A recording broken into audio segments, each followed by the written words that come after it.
Bom dia, bom dia, bom dia. Mais uma semana começando. Estamos começando mais uma semana. Hoje é dia de Today, dia 8/6/2020. Sejam todos muito bem-vindos. Estamos aqui para poder, mais uma vez, conversar com alguém e discutir a respeito do seu caso, dar algumas orientações. E é sempre um prazer estar aqui com vocês no início de uma nova semana. Vamos fazer aquele momento onde eu faço minhas considerações sempre aqui no início e depois eu convido uma pessoa para a gente poder estar conversando, ok? Deixa eu fazer algumas considerações aqui com vocês rapidamente. A primeira consideração que eu gostaria de conversar com vocês agora, neste momento, é a respeito de algumas mudanças que houveram com relação ao número de notificações, de óbitos e casos com relação ao coronavírus. Vamos falar rapidamente sobre isso daqui. O Ministério da Saúde mudou mais uma vez o sistema de notificação. Esse sistema de notificação, antes ele era oferecido à população as informações por volta de 17 horas. Depois eles fizeram uma alteração para as 19 horas. Depois eles fizeram mais uma alteração para as 22 horas. E foram fazendo essas alterações de horário, mas surgiu a possibilidade de uma recontagem do número de óbitos. E em todos os locais onde se faz uma recontagem no período de uma pandemia, a tendência é aumentar e nunca diminuir. Mas eles citaram essa possibilidade justamente para que houvesse uma redução do número de mortos. E agora, aparentemente, estão tentando esconder os dados verdadeiros. Isso é muito ruim, porque se você oferece os dados verdadeiros, você tem a oportunidade de aprender com o erro dos outros. Como assim?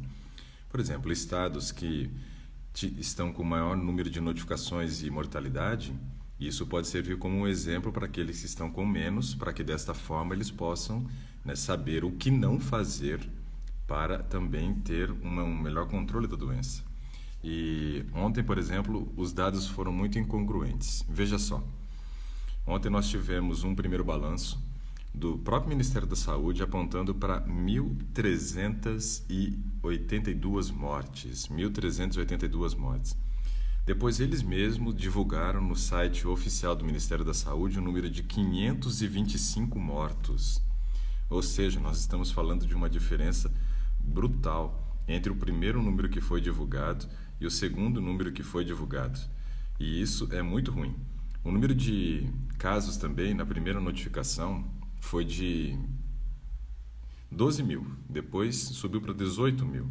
Ou seja, todos os dados eles são incongruentes, eles não estão batendo e isso mostra uma desorganização muito grande da parte do Ministério da Saúde. Hoje nós temos um ministro interino que ele é muito bom na parte de logística, mas ele não entende nada da área de saúde. Nós estamos num navio que tem um leme, mas que não tem um comandante. Preocupante isso, não é? Muito preocupante isso. As pessoas estão falando do som que está baixo. Eu estou sem microfone hoje, não peguei o microfone. Mas estou falando alto aqui, eu acho que vai dar para a gente conversar numa boa. Então, é duro você perceber que no momento de uma pandemia, onde tantas pessoas estão morrendo, nós estamos navegando em mares complicados. E onde nós não temos nenhum comandante. Isso é o pior. Não temos um comandante. E isso é o que mais nos assusta. Bom, vamos convidar alguém aqui para que a gente possa conversar.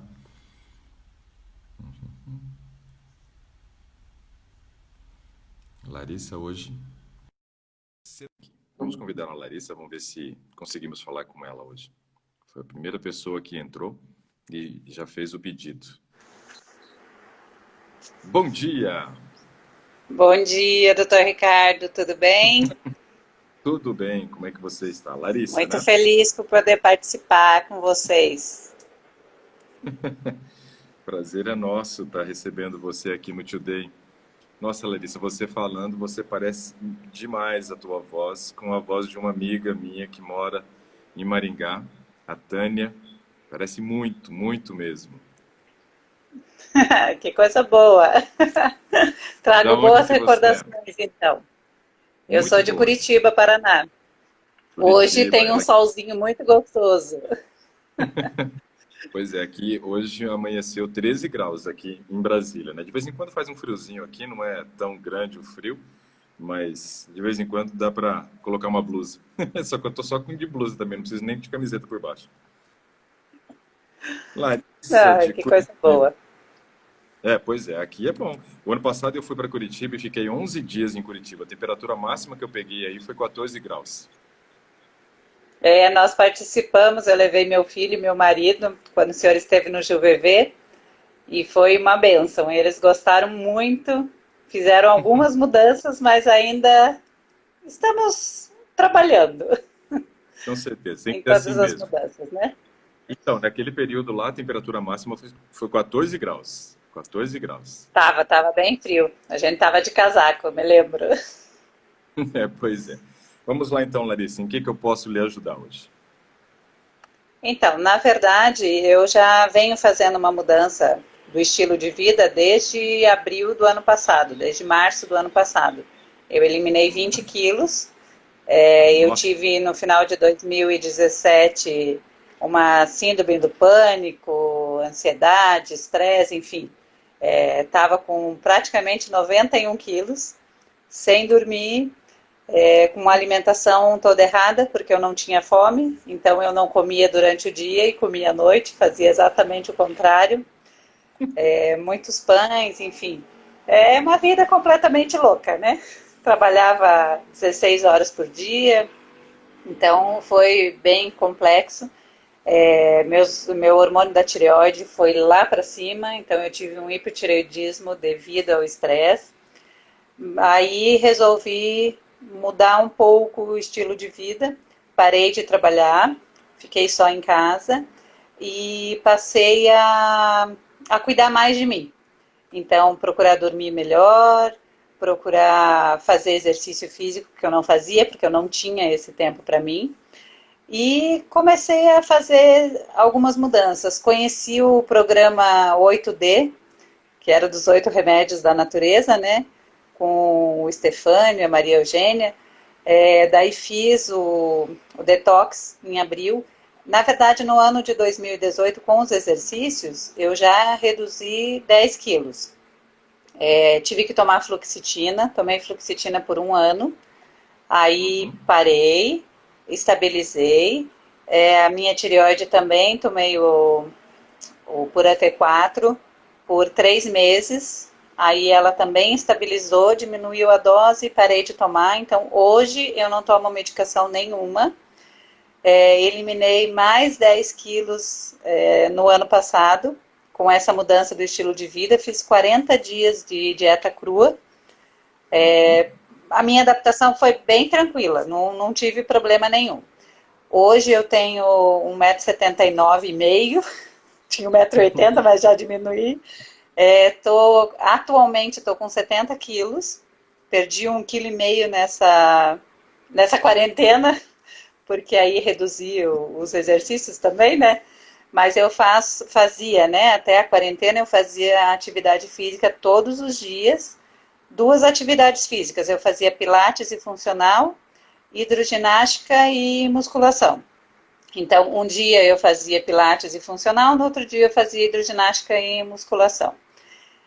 Hoje o que eu durmo, estou trabalhando para dormir entre 9h30 e 10 horas, né? Para a gente poder trabalhar nessa questão de regular o sono. Tenho me sentido muito bem, estou conseguindo manter o peso, não estou só com alimentação crua, tenho um pouco de dificuldade com variar a alimentação. Então, isso eu queria um pouquinho a sua ajuda. E outra tá. ajuda que eu queria era em relação a melhorar, não a depressão, mas essa questão de confinamento, eu não tenho tido problema, porque eu já venho trabalhando há praticamente 2 anos com tudo isso.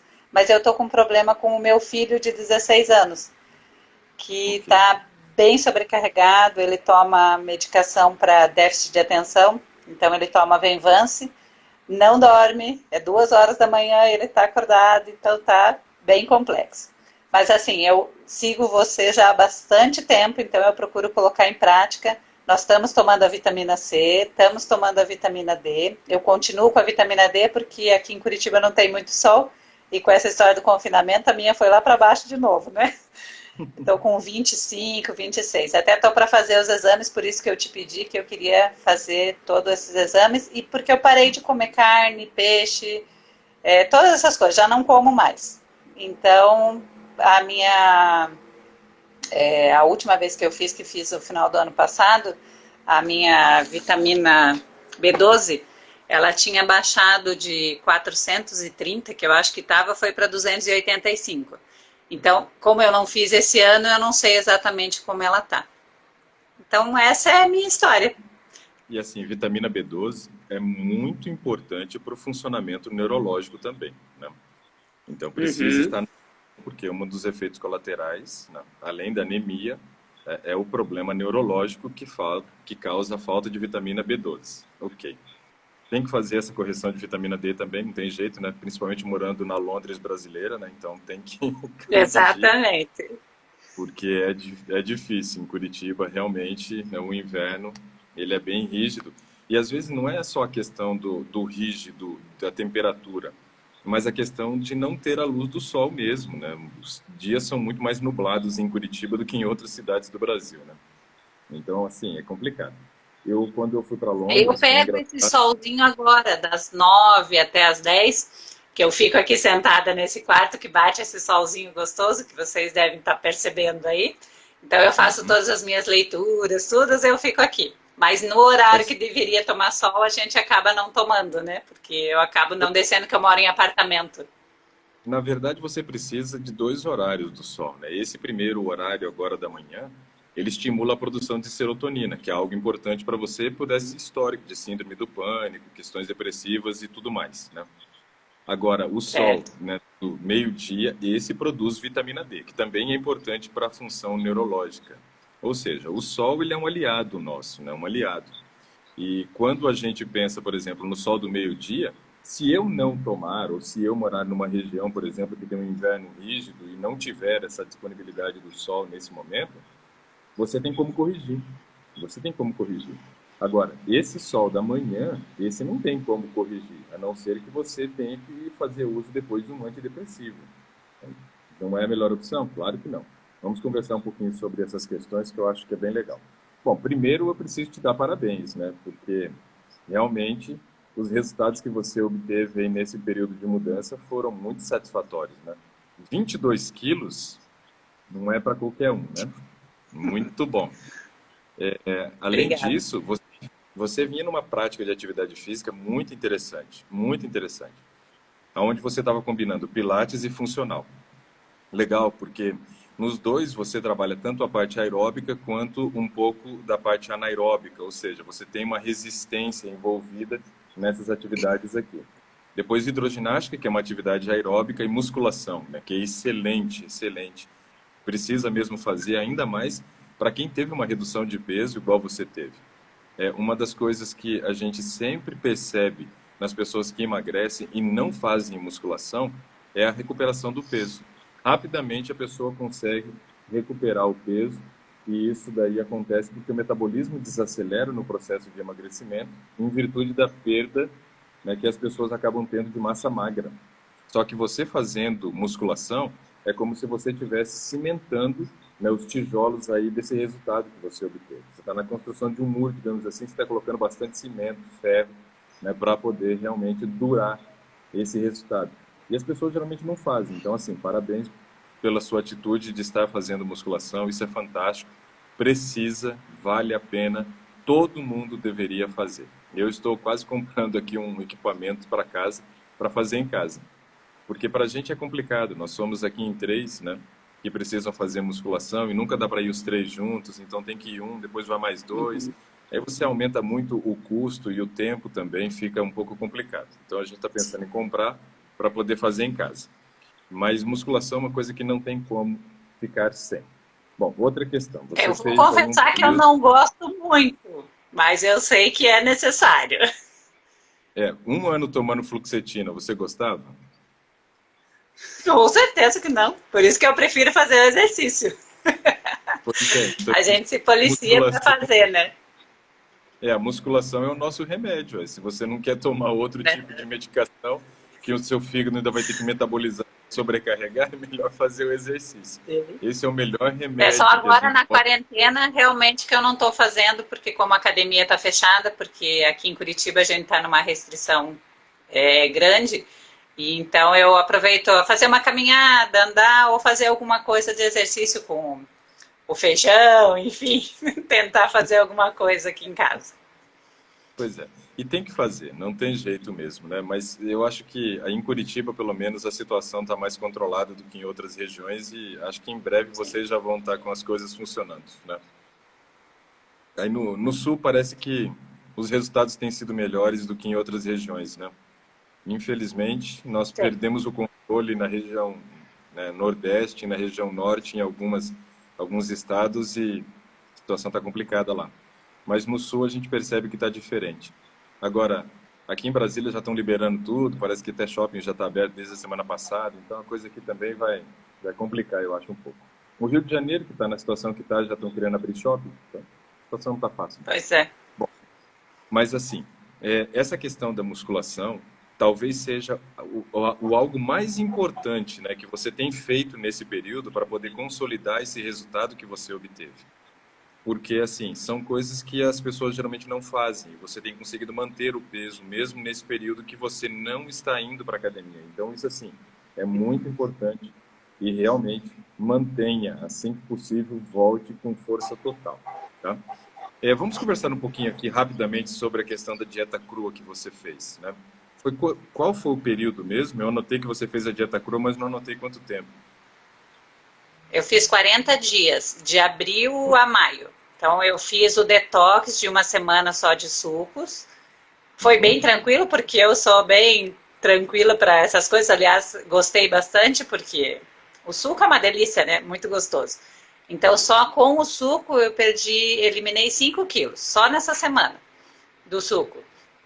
E daí eu fiz, a partir do suco, 40 dias só com cruz. Ok. Então, assim, ó, Então, foi a dieta, até junho, vamos dizer assim. a dieta crua, eu não vejo a dieta crua como sendo uma solução eterna, como alguns dizem assim, eu vou agora ficar em dieta crua para sempre.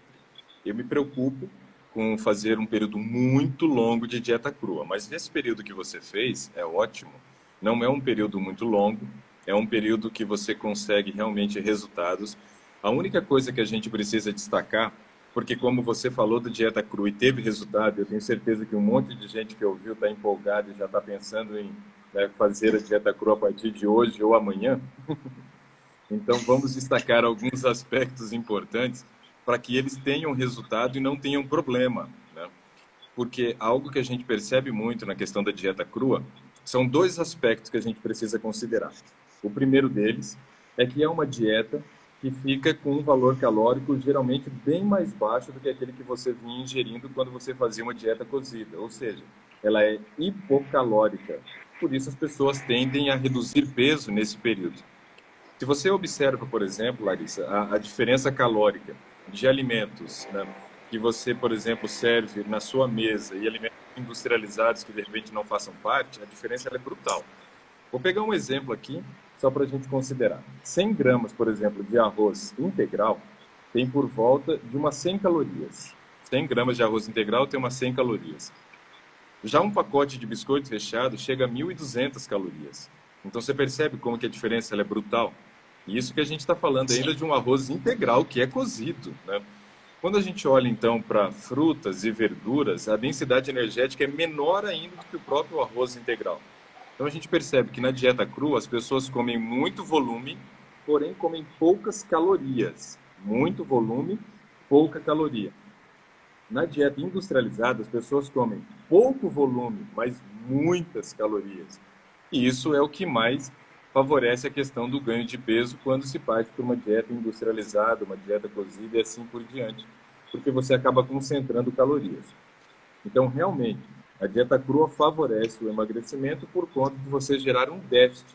você tem uma taxa metabólica que você precisa consumir diariamente para manutenção do peso, e geralmente com dieta crua você não consegue atender essa taxa metabólica, e isso promove, então, a redução do peso.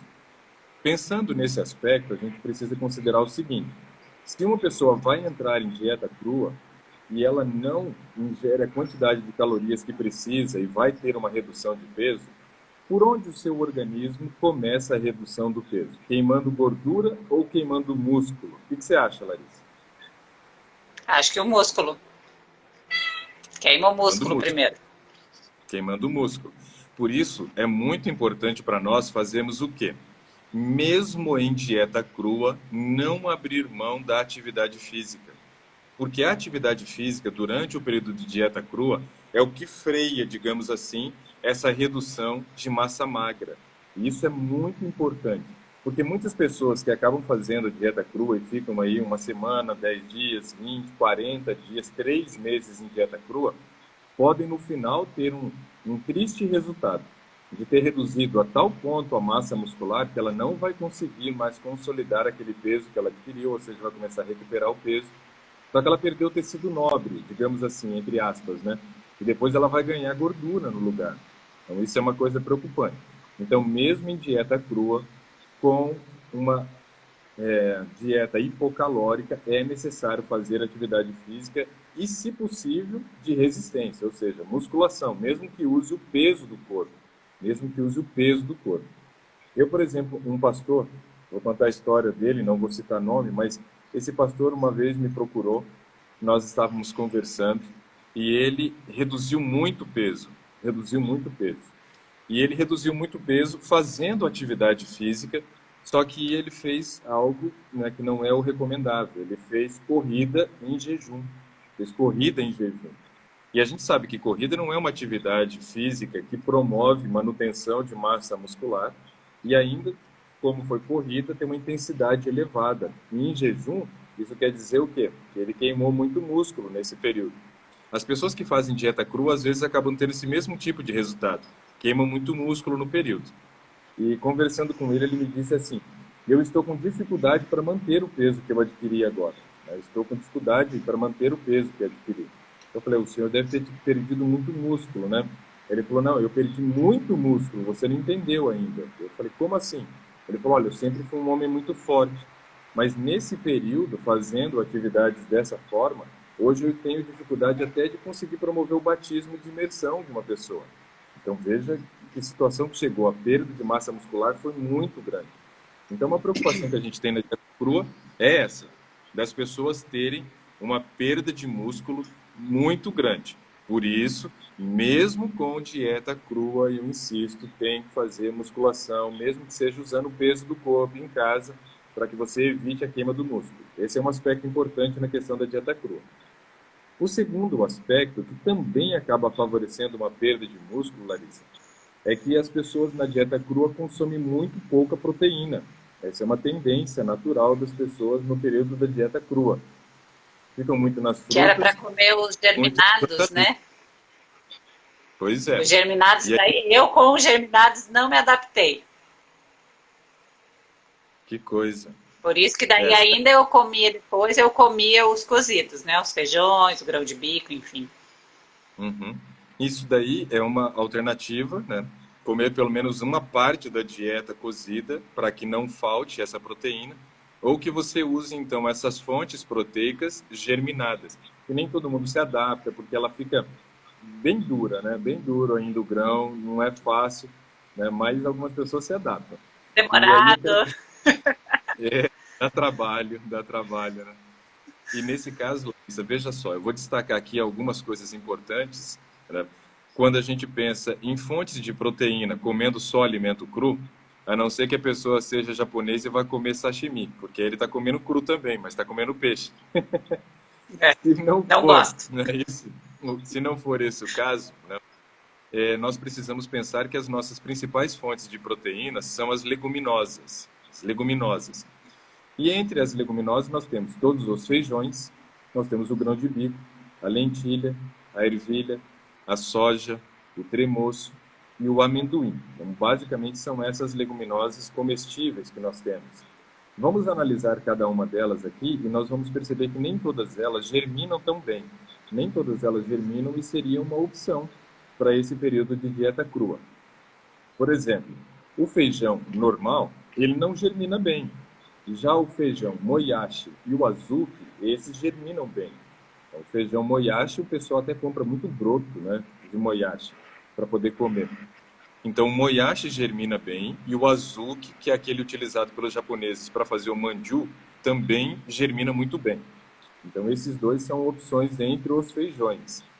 Depois, a lentilha germina muito bem, que é uma opção interessante também. O grão de bico também germina, só que o grão de bico, depois que ele germina, ele ainda continua bem tenro. Então, o que você pode fazer com ele? Você pode bater o grão de bico com alguns temperos depois, e aí você faz uma pasta de grão de bico somente germinada. Né? Uma pasta de grão de bico germinada. É mais interessante do que comer o grão mesmo, porque ele fica bem tenro ainda, está bem firme, e não fica uma coisa, digamos assim, muito palatável. Né? E quando você bate Aham, com temperos, ajuda bastante a melhorar o sabor. com certeza. A ervilha germina, mas não germina tão bem. A ervilha já é mais complicado, algumas pessoas vão fazer e ela acaba mofando, então tem que tomar cuidado, né? A soja, não posso comer ela crua, porque a soja tem um fator antinutricional que chama fator antitripsina, e isso é perigoso.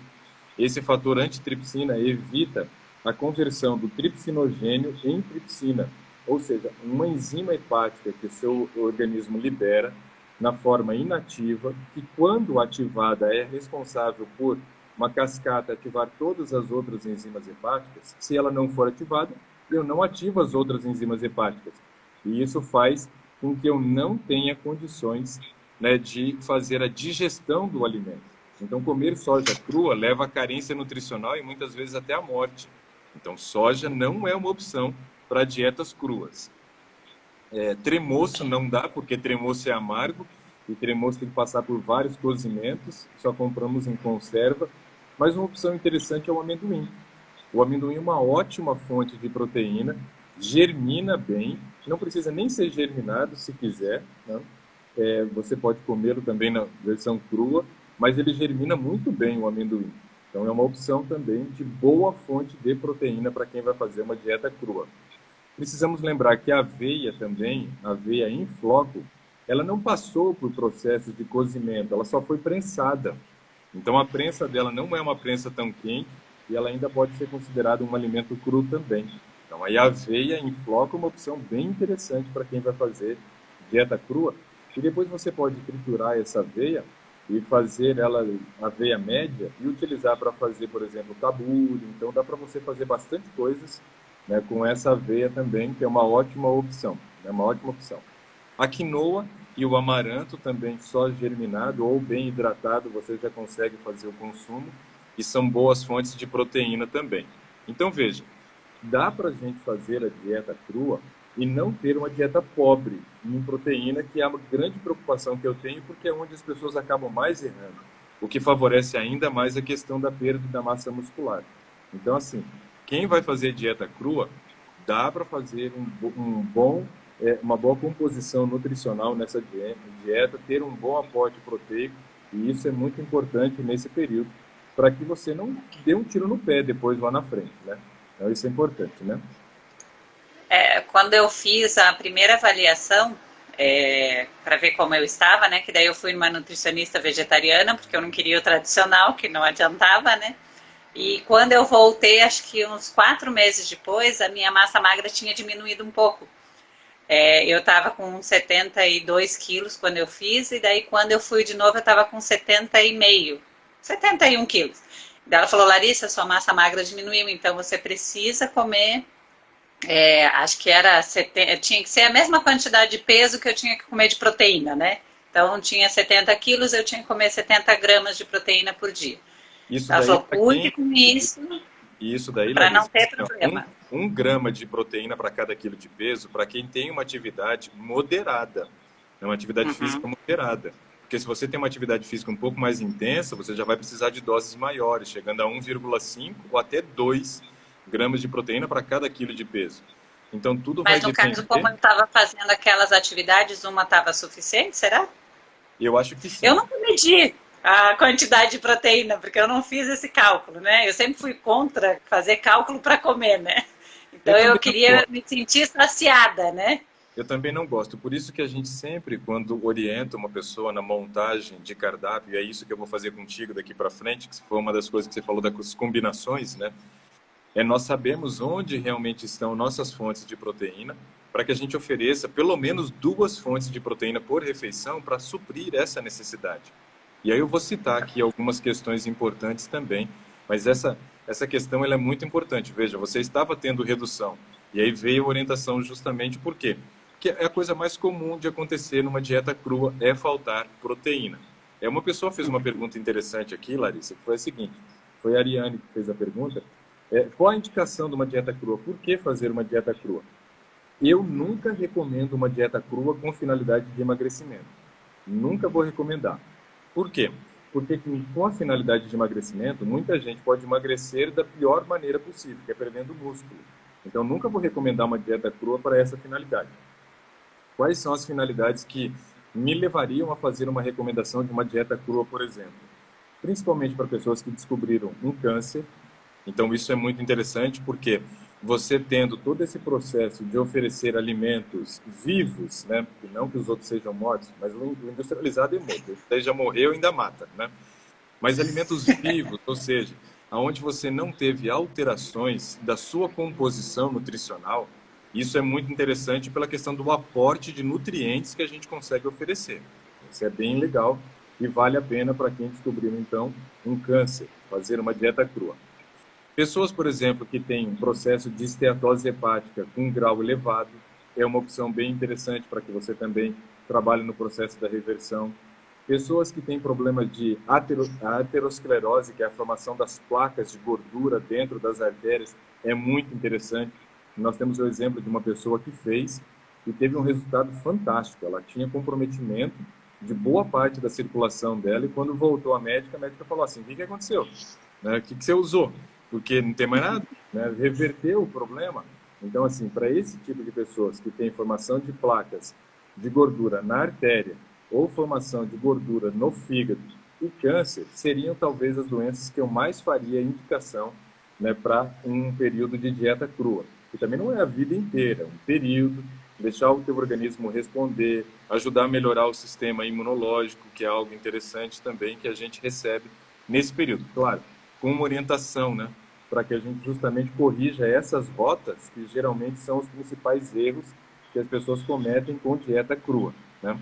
Mas muito legal. Acho que foi legal esse papo aqui, pelo menos para alertar algumas pessoas, né, de não querer entrar na dieta crua para emagrecimento, né? Porque senão pode ser pior. Eu até nem conhecia a dieta crua. Daí, quando eu conheci, comprei até o livro da Márcia Vidotto, li ele, para mim abriu muito horizonte porque nós éramos muito do leite, do queijo, então eu já consegui retirar, mas o marido e o filho ainda não, eles ainda são bem resistentes nessa parte. Mas enfim, o leite a gente já tirou de casa, que não era leite, né, porque era de caixinha, então já nem era leite também. Então a gente mudou assim bastantes coisas. Para mim foi bom para uma mudança até da mente, né? Deixar de comer a carne, toda essa coisa, porque a minha família é espanhola, então, não que coma muita carne, mas sempre teve carne, né, na alimentação. A vantagem é que sempre se trabalhou muito com batata, então eu vejo que você fala da batata inglesa, que engorda e tal, mas eu continuo comendo a batata. Claro, como ela com casca, tudo assim. Então, tudo depende da forma como você oferece essa batata também. Então, vamos destacar esse aspecto, que isso é bem legal. Ó. O índice glicêmico é a velocidade de absorção do carboidrato no intestino. E quanto mais rápida a velocidade de absorção, mais insulina eu produzo. E quanto mais insulina eu produzo, maior é a chance da formação de gordura. O tempo de saciedade também fica curto, ou seja, eu vou sentir fome rapidamente usando alimentos com índice glicêmico elevado. Na escala de índice glicêmico, que vai de 0 a 100, abaixo de 30 são os alimentos de índice glicêmico baixo. De 31 a 60, os médios. De 61 para cima, índice glicêmico alto. A batata inglesa é 87, né? Essa velocidade de absorção é muito alta, então. Isso mostra para nós que batata inglesa favorece ganho de peso. O que eu posso fazer para reduzir a velocidade de absorção dessa batata inglesa? Eu vou ter que consumi-la junto com muita fibra para que dessa forma eu consiga diminuir a velocidade de absorção. Então eu posso comê-la com salada, que é uma opção interessante, bastante saladas cruas, para que assim eu reduza a velocidade de absorção do carboidrato presente na batata. Ou então adicionar, por exemplo, uma fonte de gordura, só que aí eu estou adicionando calorias. Mas se eu adicionar, por exemplo, ou a linhaça ou a chia inteira, e eu vou estar adicionando fibra, um pouco de gordura, mas com um teor de calorias menos concentrado do que quando eu uso um óleo, por exemplo. Jogar azeite seria uma opção, né? Mas eu vou estar acrescentando um monte de calorias, coisa que eu não vejo como a melhor opção. Então, o uso dessas sementes oleaginosas é uma boa opção para a gente poder utilizar, então, junto com a batata e reduzir a velocidade de absorção. E essas sementes são as nossas principais fontes de gordura também quando a gente vai fazer uma dieta crua, né? Chia, linhaça, semente de gergelim, semente de girassol, o próprio abacate. Então, essas são boas fontes de gordura que, quando consumidos junto com carboidrato, diminui a velocidade de absorção dele também. Então, é uma opção interessante. Bom. Legal, o arroz integral eu já consegui instituir aqui esse ano, praticamente só se come arroz integral. E eles já se adaptaram melhor também, tá bem mais tranquilo. Eu queria só tirar uma dúvida com você. O meu de jejum, eu acabo sempre fazendo o mesmo, pensando na fonte de triptofano, toda essa questão, né? Eu como 1/4 de mamão com semente, geralmente uma banana grande ou 2 médias, amassados. Aí com a pasta de amendoim que eu faço aqui em casa, eu só torro ele e passo no processador. Ele fica uma delícia, não acrescento absolutamente nada. Só que aí eu faço um mix com aveia, linhaça inteira, tanto a marrom quanto a dourada, a chia, psyllium, germe de trigo, que mais? Eu faço uma mistura. E como 4 colheres, que não dá uma colher gigantesca, né? Mas 4 colheres dessa misturinha. E daí, sem bater a linhaça, ela inteira. E na segunda, quarta e sexta eu coloco ela trituradinha, uma colherzinha pequenininha junto com essa mistura. Tem algum problema, assim, porque às vezes eu acho que é muita coisa, mas tem me feito muito bem, o meu intestino está funcionando otimamente e assim, eu me sinto saciada até a hora do almoço. Não preciso ficar pensando em comer alguma coisa no meio do caminho. Aí eu tomo água. Uma coisa que eu trouxe da dieta crua é o alho em jejum, que eu tomo cedo. Daí depois de 1 hora eu como essa minha mistura. Depois de 2 horas eu começo a tomar um copo de água a cada hora até dar o almoço. Tranquilo. Veja só, você oferece frutas, que é fonte de carboidrato. De manhã, o ideal é que a gente ofereça, no máximo, 2 fontes de carboidrato e, obrigatoriamente, uma delas deveria ser as frutas. Então, você já tem o mamão e a banana, que são as frutas, ok, ótimo. E você tem a aveia, que é a sua segunda fonte de carboidrato nesse caso. Segunda fonte de carboidrato é a aveia. Porém, a aveia também tem proteína. Então, ela é a sua primeira fonte de proteína. Foi a segunda de carboidrato, mas é a primeira de proteína também. Quando você coloca a pasta de amendoim, aí você já está acrescentando uma fonte de proteína também. Então, eu já fecho as 2 fontes de proteína que eu preciso, no mínimo, nesta refeição. Só que a pasta de amendoim é fonte de gordura também. Quando você acrescenta depois essas sementes, você está acrescentando uma segunda fonte de gordura. Mas veja, o ideal seria a gente trabalhar com uma fonte de gordura. Mas vamos pensar na seguinte questão. Está ganhando peso? Não. Se não está ganhando peso, ótimo. Não mude. Por quê? Isso mostra que você tem consumido uma refeição que é calórica, porque quando você acrescenta mais as sementes, você está acrescentando mais calorias, porém não está extrapolando a quantidade de calorias que você precisa ingerir na refeição. Você não tem ganho peso. Se estivesse ganhando peso, aí eu recomendaria, tire as sementes. Nos dias que usar a semente, não use a pasta de amendoim, procure uma segunda fonte de proteína. Como não está ganhando peso, mantém dessa forma. Outra coisa importante é que gordura demora para ser feita a digestão. Dos nutrientes que precisam ser feitos de digestão, carboidrato, proteína e gordura, a gordura é o que mais demora para ser feita a digestão. Isso também faz com que você tenha um tempo de saciedade maior, ou seja, você fique mais tempo sem sentir fome. Aí você diz que vai até a hora do almoço tranquilo. Então, outra vantagem dessa refeição que você tem feito, ela está lhe dando uma saciedade prolongada. Outro aspecto importante é que você acabou concentrando a maior parte das calorias agora na parte da manhã e poucas calorias à noite. Você inverteu o processo. Lembra que antes você mesmo comentou que cometia esse erro? Comia pouco de manhã e aí enfiava o pé na jaca à noite, né? E comendo só bobagem, né? Que é o pior. Pois é. Hoje não. O problema da noite é esse, né? Ninguém vai falar assim, eu comi muita salada à noite. Não, não é muita salada que as pessoas comeram à noite, né? Elas acabam extrapolando. Mas pro friozinho aqui, salada não é bom de noite. Não combina, né? Salada não combina com o inverno, é um negócio que não dá muito certo, né? Eu digo que no inverno, se você quiser comer salada, tem que ser na forma de suco, que entra rápido, né? Você nem sente muito o resultado. Agora, comer salada em Curitiba no inverno não é fácil. Então, veja, essa inversão de pensamento, mudança de mentalidade mesmo, como você disse, né? É muito legal porque perceber que comia muitas calorias à noite e perceber que comia pouco de manhã e inverter essa balança é muito importante e foi principalmente por causa disso que eu vejo que você teve resultado e consegue consolidar o resultado hoje. Porque quando você faz uma dieta, né, segue um cardápio, sei lá, por um período, e depois volta aos seus antigos hábitos, você vai perder tudo, e ainda pode ser pior, porque pode ter perdido músculo e recuperar em gordura. Agora, mudança de mentalidade é o que a gente insiste, que é a coisa mais importante. Porque quando eu mudo minha mentalidade, eu entendo quais eram os erros que eu cometia, eu percebo quais são os acertos que eu tenho que fazer, e eu vou fazendo essa mudança.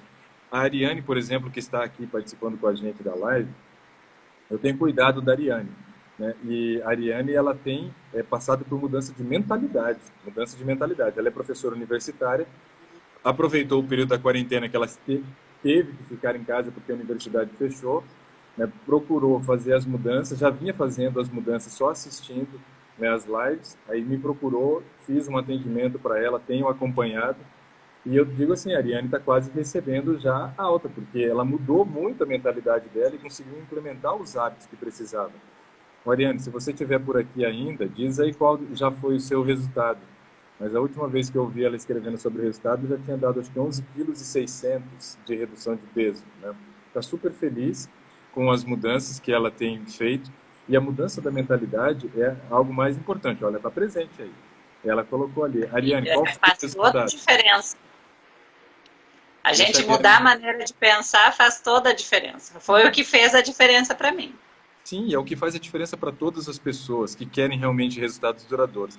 Ariane, coloca aí qual foi o resultado que você teve até agora para o pessoal poder ficar animado e saber que tem resultado para todo mundo. Como teve para a Larissa, tem para você também. Né? Teve para a Ariane também e tem para você que está assistindo agora. Todo mundo tem essa possibilidade, mas precisa ter essa mudança de comportamento. Né? Precisamos perceber quais foram os erros que nos levaram até uma condição ruim para que a gente comece. 12 quilos já teve de redução. Muito legal. E 12 quilos, assim, questão de 3 meses, 2 meses e meio. Então, é muito resultado. E a gente vê que realmente vale a pena. Deixa eu destacar um aspecto bem importante aqui, Larissa, de combinação, tá? De combinação. Olha só. Quando a gente pensa em combinação de alimentos, como que a gente trabalharia isso nas refeições? De manhã, no de jejum, a gente ofereceria no máximo 2 fontes de carboidrato. No máximo 2. Sendo que uma delas, obrigatoriamente, a gente colocaria como sendo as frutas. Proteína pela manhã, a gente deve oferecer no mínimo 2 fontes. No mínimo 2 fontes. E gordura a gente trabalha no máximo 1 fonte. A gente percebe que você tem trabalhado com mais, mas está ok, não tem problema também. E um detalhe importante é assim, em alguns dias da semana você oferece a chia e a linhaça inteira. A chia e a linhaça inteira, sem triturar, né? Nesse dia você está oferecendo então muita fonte. Não, na verdade, de todos os dias eu ponho ela sem triturar e 3 vezes por semana triturada. Isso, então. Alguns dias da semana é sem triturar. Nesses dias sem triturar, você está oferecendo ela como uma fonte exclusiva de fibra. e não fonte de gordura e caloria. Teve gente que perguntou, mas não tem que ser triturado? Não obrigatoriamente. Por quê? Tudo depende do meu objetivo ao incluir também a linhaça. Se eu incluo uma linhaça inteira, eu só estou pensando nela como fonte de fibra. Eu quero justamente que ela entre e saia. Eu não quero aproveitar o que tem dentro dela, mas eu quero aproveitar os benefícios da fibra que pode, né, melhorar meu trânsito intestinal, ajudar no controle da velocidade de absorção da glicose, eliminar um pouco de gordura da própria refeição ou a gordura da bile nas fezes, porque a fibra impede que a gordura seja reabsorvida. Então, a linhaça inteira tem um papel muito importante nesse processo também. Se fosse, por exemplo, para uma pessoa que estivesse com baixo peso, mas tem problema intestinal, aí eu já daria a linhaça triturada, porque eu estou oferecendo a fibra, que é muito importante para o trânsito intestinal, mas estou oferecendo as calorias presentes naquela linhaça também. Uma colher de sopa de linhaça triturada te oferece 79 calorias, inteira, 0 calorias, triturada, 79. Então, veja, tudo vai depender do objetivo também. E se eu tenho uma pessoa que tem alto grau de inflamação no meu organismo, eu colocaria ela triturada também, porque dessa forma eu vou estar oferecendo um ômega 3, que é um anti-inflamatório, que tem essa possibilidade de diminuir o processo de inflamação do meu organismo. Mas se eu tenho uma pessoa que é glutão, que tem dificuldade de controlar o volume, come demais, e aí nesse caso eu preciso que ocupe uma parte do estômago, né, eu vou usar ela de molho. Vou colocar essa linhaça de molho, essa chia de molho, para que ela solte a sua fibra ali, forme aquele gel, e esse gel ocupe uma parte do estômago. Veja, quando a gente usa a linhaça, é claro, isso aqui é uma referência, entre aspas, né? Porque senão tem gente que vai sair dizendo depois que eu estou comparando uma coisa com a outra. Não, eu estou dizendo que ela tem um efeito similar. Quando eu uso a linhaça de molho ou a chia de molho, ela tem um efeito similar, olha as aspas, né, depois de me acusarem, ao uso de um balão intragástrico. Um balão. Olha só que coisa interessante.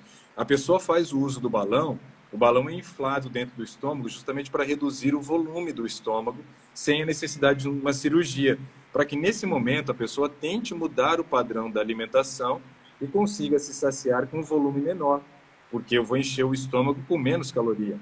A linhaça e a chia de molho têm esse papel, um papel parecido com o do balão intragástrico, que ajuda a pessoa a conseguir se controlar com menos volume, né, se saciar com menos volume e mudar o padrão da alimentação enquanto faz a promoção da mudança da mentalidade. Então, esse é um aspecto interessante.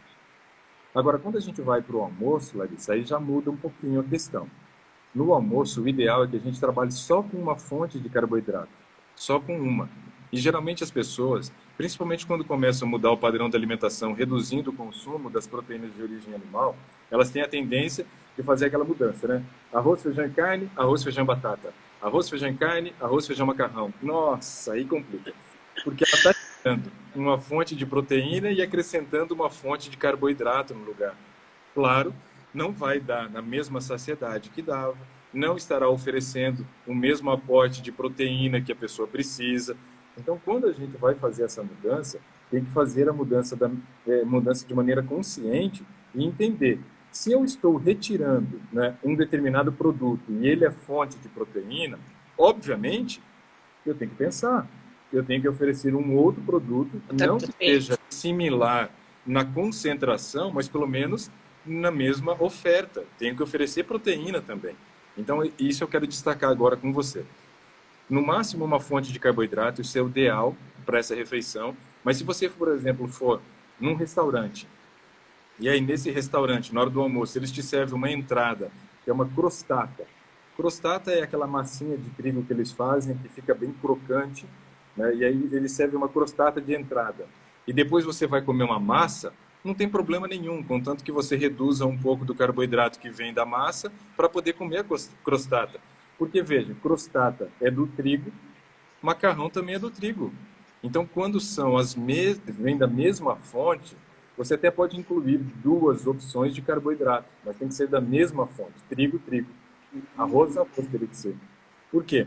Se eu promover o consumo de carboidratos de fontes diferentes, além de correr o risco de ter sobra de carboidrato, ainda aumento o potencial fermentativo da refeição.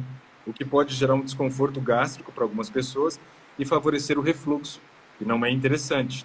Então, essa opção, né, de mistura de carboidratos não dá certo quando vem de fontes diferentes. Da mesma fonte, não tem problema, tudo é trigo, eu simplesmente reduzo um pouquinho a quantidade para poder comer um pouquinho do macarrão, mas comer uma crostata também. Agora, proteína, a dieta básica do brasileiro, arroz, feijão e carne, arroz, feijão e ovo. O ovo ou a carne entra como uma fonte de proteína e uma fonte de gordura para nós, os dois, né? Proteína e gordura. Aí a pessoa vai e tira a carne da alimentação e quer colocar um carboidrato. Não dá. Então a gente precisa pensar numa segunda opção de proteína vegetal, se a pessoa está fazendo a redução do consumo da proteína de origem animal, para não ter falta. E o que a gente percebe é o seguinte: quem come carne geralmente tem sobra de proteína. Quem não come carne geralmente tem falta de proteína, mas não tem ninguém aqui no meio, né? Ninguém equilibrado. Porque quem come carne, muito facilmente, ela acaba sobrando a proteína, ou seja, ingerindo mais do que precisa, porque é muito concentrado. E quem não come, geralmente tem falta, porque não tem a consciência de entender que tem que substituir e fazer, né, a junção de duas ou mais fontes de proteína na mesma refeição. Então, vamos pegar aqui o exemplo. Ó. Se eu vou fazer um prato árabe, digamos que vai ser uma comida árabe, e aí você faça arroz com lentilha, arroz, carboidrato, lentilha, proteína. Então, veja, já tem uma fonte de carboidrato, já resolvi minha parte de carboidratos, eu não preciso um segundo. Então, eu já não devo incluir, se eu vou fazer uma dieta árabe, uma refeição árabe, mais o pão sírio nessa refeição, mais um quibe nessa refeição, que é o que geralmente o pessoal faz, né? Inclui o quibe junto aí, o arroz integral com lentilha e o quibe. Está jogando mais carboidrato. Então, o que a gente pode fazer? Ó, arroz com lentilha, agora eu preciso de uma segunda opção de proteína. Eu posso fazer essa minha segunda opção de proteína como um hummus, que é uma pasta de grão de bico. Ou eu posso fazer um falafel, que é uma almôndega de grão de bico. Eu posso utilizar e fazer uma kafta com aveia e proteína texturizada de soja. Também vai entrar com fonte de proteína para mim. Então, assim, essa jogada ela é muito importante, Larissa, para que não tenha falta, para não ter falta. E você percebe que a tua nutricionista, quando você foi, destacou esse aspecto, eu estou destacando, porque realmente a gente percebe que quando a pessoa faz o abandono das proteínas de origem animal, existe uma tendência muito grande a ter falta de proteína. Não porque não tenha mais agora a oportunidade de comer proteína, mas porque não entendeu a necessidade de fazer combinações para suprir a necessidade de proteína. Só isso, né? É a questão de combinar. Essa é a minha dificuldade. Então, por isso que eu estou dando até eu dei um exemplo prático, ó. Arroz com lentilha e ou a kafta feita com aveia e proteína texturizada de soja, ou então o grão de bico, que vai ser na forma do falafel ou hummus. Aí eu já ofereci uma segunda fonte de proteína. Vamos pensar assim, ó. Tem gente que está dizendo que está acabando. Tem 7 minutos ainda, tem bastante. Vamos pensar aqui numa outra refeição de almoço. Vamos sair da culinária árabe. Vamos para uma outra culinária. Vamos pensar na culinária italiana, por exemplo. Na culinária italiana. Se eu for para a culinária italiana, geralmente a gente vai pensar numa massa, né? No macarrão. E a pessoa, por exemplo, quando vai comer um macarrão com proteína, quais são as proteínas geralmente que são oferecidas com macarrão? Ou o queijo ou a carne. Geralmente são essas duas, né? Então a pessoa faz ali um macarrão à bolonhesa, onde ele usa a proteína da carne moída. Faz um macarrão à bolonhesa utilizando a proteína texturizada de soja. E olha, eu não estou sugerindo que a proteína texturizada de soja entre todos os dias na alimentação, não. Viu? É 2 vezes, 3 no máximo, né? Para você comer por semana. Aqui em casa é 2 vezes no máximo que a gente tenta colocar. Então você pode fazer dessa forma. Ou então você faz uma almôndega de grão de bico, que é o falafel, e ao invés de você fritar, como geralmente faz na culinária árabe, você assa essa almôndega de grão de bico, e depois que você assou, você coloca ela no molho de tomate, e aí você dá uma cozinhada nela no molho de tomate, com bastante tempero ali para pegar o gosto, e aí você vai usar essa almôndega de grão de bico que você fez junto com o macarrão. Estou oferecendo ali a fonte de proteína também. E ofereço uma outra salada proteica também de entrada. Que outra salada proteica pode ser essa? Eu posso fazer uma salada proteica, onde eu já tenho o grão de bico lá na minha refeição principal, eu posso fazer com lentilha. Então eu posso cozinhar a lentilha a vapor, cozinho a lentilha a vapor, e depois eu tempero bem essa minha lentilha com várias coisas que eu gosto e faço uma salada com a lentilha a vapor, uma opção bem legal. Posso utilizar também a ervilha como uma segunda fonte de proteína nesse dia, né? Posso utilizar até mesmo a soja cozida para poder fazer uma salada de soja também, ou o feijão, a fava, para você fazer essa salada de entrada. Então veja assim, ó, como que é só a gente parar, dar uma pensada, analisar para ver o que é possível fazer, né? Então a gente vai... Estou estudando. Ou então, por exemplo, nesse Estou dia... estudando para aprender. Você fez, por exemplo, essa macarronada, esse macarrão com molho à bolonhesa, com proteína texturizada de soja, ou com almôndega de grão de bico, e você foca a sua segunda fonte de proteína na sua sobremesa. Sobremesa? Como assim? Faça um tiramisu. O tiramisu é uma sobremesa muito famosa na Itália, talvez uma das sobremesas mais famosas italianas. E em casa a gente faz e usa o tofu como base. Usa o tofu e castanha de caju. Então o tofu, ele é fonte de proteína. E eu estou adicionando uma segunda fonte de proteína, mas na minha sobremesa, na minha refeição, estou oferecendo a fonte de proteína que eu preciso. Então olha só como é que é interessante a gente parar, pensar e vai achar várias opções.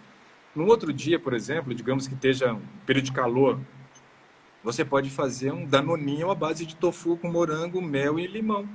Então é uma pitada de sal, meio limão, 2 xícaras de morango congelado, 1 de tofu, bate tudo no seu processador ou liquidificador, adoça com mel a gosto, e aí você coloca na geladeira. E você pode servir na forma de mousse, ou pode colocar nas forminhas de sorvete com palito, e aí servir como sobremesa um sorvete proteico, né? Um picolé tipo danoninho, né?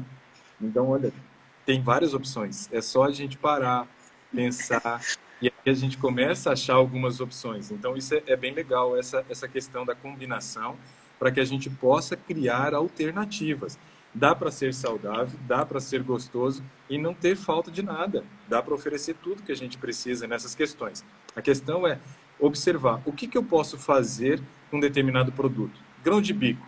Ó, grão de bico a gente deu já opções aqui, ó.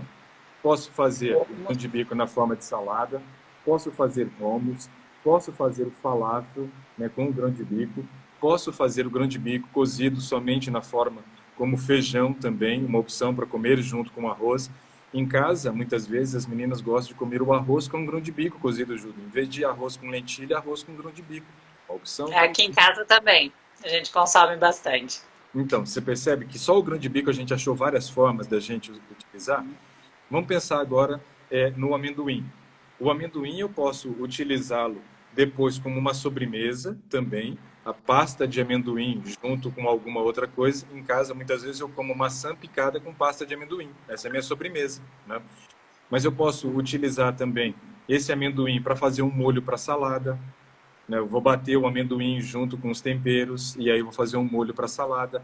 Eu posso pegar esse amendoim e utilizar para fazer uma farofa proteica, que a gente usa bastante aqui em casa. Eu posso pegar o amendoim triturado e polvilhar somente em cima, ele torrado em cima de uma salada para dar aquele grau de crocância para a salada. Então já achei um monte de formas. A soja. Eu posso utilizar, então, o tofu, que posso fazer grelhado, ou posso utilizar ele na forma de sobremesa, posso fazer uma caponata com tofu, posso utilizar o tofu para poder bater também com manjericão e fazer uma pasta para utilizar como um molho para salada, mas mais consistente, um creme. Dá para utilizar também a soja na forma de salada, dá para utilizar proteína texturizada de soja de várias formas, fazer salpicão, fazer molho para salada, né? Então dá para fazer um monte de coisa. Quando a gente... Eu fiz um macarrão com PTS. Legal. Eles comeram e nem souberam que era PTS. Dá para fazer o estrogonofe. A gente tem 48 segundos, mas está muito legal, né? Então, assim, ó, adorei, obrigada. Para o alimento e pensar assim, quais são as opções de servir, como que eu posso servir esse alimento, a gente vai começar a criar um monte de opção, Larissa, um monte de opção. E aí vai ficar muito fácil de a gente conseguir conciliar e oferecer aquilo que precisa. Quando chega a noite, só para finalizar, à noite a gente trabalha com uma, no máximo 2 fontes de carboidrato. Se forem 2, uma delas tem que ser fruta também, uma fonte de proteína e, se possível, nenhuma fonte de gordura, porque o tempo de digestão é longo e pode sobrecarregar fazendo com que atrapalhe o nosso sono da noite, tá bom? Acho que foi bem legal, acho que valeu a pena. Tem 5 segundos, dá tchau e eu também. Muito agradecida, Deus